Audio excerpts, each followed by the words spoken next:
Hi, എല്ലാവർക്കും കലാദർപ്പണയുടെ YouTube ചാനലിലേക്ക് സ്വാഗതം. നമ്മൾ ഇന്നത്തെ വീഡിയോ പ്രത്യേകിച്ച് സ്ത്രീകൾക്ക് മാത്രമായിട്ടുള്ള വീഡിയോ ആണ്. നമ്മളുടെ പീരീഡ്സ് കറക്റ്റായിട്ട് പീരീഡ് ഡേറ്റ് അറിയാൻ വേണ്ടിയിട്ട് ഒരു ആപ്പുണ്ട്.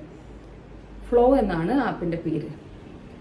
അപ്പോൾ ഞാൻ ആ ആപ്പ് എൻ്റെ ഒരു സുഹൃത്ത് വഴിയാണ് പരിചയപ്പെട്ടത്. അപ്പോൾ എനിക്ക് വളരെ ഇൻട്രസ്റ്റിംഗ് ആയിട്ട് തോന്നി. അപ്പോൾ അത് നിങ്ങളായിട്ടൊന്ന് ഷെയർ ചെയ്യണം എന്ന് തോന്നി. എൻ്റെ ഡേറ്റ് മറക്കുന്നൊരു ശീലം എനിക്കുണ്ട്.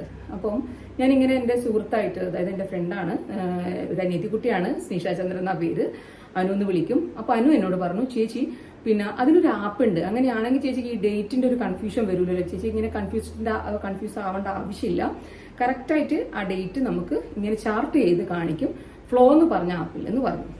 FLO ആണേ ആപ്പിൻ്റെ അത് ടൈപ്പ് ചെയ്യുമ്പോഴും ഇനി കൺഫ്യൂഷൻ വേണ്ട എന്നുള്ളത് കൊണ്ടാണ് ഞാൻ പറഞ്ഞു തരുന്നത്.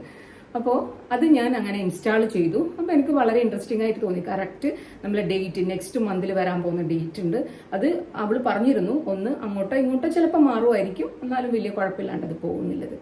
അപ്പോൾ നമ്മൾ കറക്റ്റായിട്ട് വരുന്ന നെക്സ്റ്റ് മന്ത് ഉള്ള ഡേറ്റ്, അതുപോലെ നമ്മളെ ഓവുലേഷൻ്റെ ഡേറ്റ്സ് ഒക്കെ അതിൽ കലണ്ടർ പോലെയാണ് കേട്ടോ, അതിൽ മാർക്ക് ചെയ്തിട്ടുണ്ടാവും. അപ്പോൾ നമുക്കതുപോലെ നമുക്ക് ഉണ്ടാവുന്ന ഹെൽത്ത് സംബന്ധമായിട്ടുള്ള കാര്യങ്ങൾ അതിൽ നമുക്ക് ഡിസ്കസ് ചെയ്യും കൂടി ചെയ്യാം, അവരായിട്ട് ഷെയർ ചെയ്യുകയും ചെയ്യാം, അതിലെ ആൻസർ നമുക്ക് കിട്ടുകയും ചെയ്യും. അപ്പോൾ ഈ ഒരു ആപ്പ് നിങ്ങളിലേക്ക് പരിചയപ്പെടുത്തണം തോന്നി. ഞാൻ അറിഞ്ഞ പോലെ അറിയാത്തവരായിട്ട് ആരെങ്കിലും ഉണ്ടെങ്കിൽ അവരിലേക്കും കൂടി ഇതെത്തണം എന്നുള്ളത് കൊണ്ടാണ് ഞാനിത് വീഡിയോ ആയിട്ട് ഇന്ന് ചെയ്യുന്നത്. അപ്പോൾ ഇതുപോലെയുള്ള നമുക്ക് ലേഡീസിന് ഹെൽപ്ഫുൾ ആയിട്ടുള്ള പല ആപ്പുകളെ കുറിച്ച് നിങ്ങൾക്ക് അറിയുമെങ്കിൽ അത് ഞങ്ങളായിട്ടൊന്ന് ഷെയർ ചെയ്യുക. അതിന് നമ്മൾ കമൻറ്റിൽ, നമ്മുടെ വീഡിയോൻ്റെ താഴെ കമൻ്റായിട്ട് ചെയ്യാം. അപ്പോൾ ഈ വീഡിയോ ഇഷ്ടമായെങ്കിൽ എല്ലാവരും ലൈക്ക് ചെയ്യുക, കമൻറ്റ് ചെയ്യുക, ഷെയർ ചെയ്യുക. അപ്പോൾ അടുത്ത വീഡിയോ ആയിട്ട് വരുന്നത് വരെ ബൈ.